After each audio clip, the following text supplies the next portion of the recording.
بسم اللہ الرحمن الرحیم۔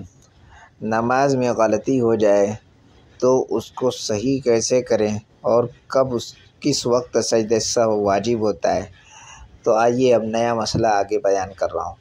امام نے جہری نماز میں آہستہ اور آہستہ والی نماز میں زور سے پڑھ دیا۔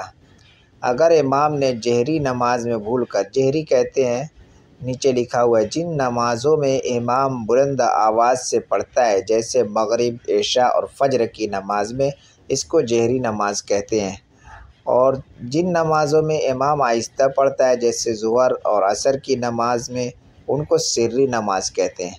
اب پھر مسئلہ دیکھیے، اگر امام نے جہری نماز میں بھول کر آہستہ قرات کی اور سری نماز میں بلند آواز کے ساتھ قرات کی تو اس پر سجدہ سہو واجب ہوگا، جبکہ اس طرح چھوٹی 3 آیتیں یا ایک لمبی آیت پڑھی، یعنی سجدہ سہو اس وقت واجب ہوگا کہ سری نماز میں زور سے بلند آواز کے ساتھ قرات کیا ہو، یعنی ظہر میں اور عصر میں، اور وہ بھی شرط ہے کہ 3 چھوٹی آیت پڑھ دی ہو یا ایک لمبی آیت پڑھ دی ہو۔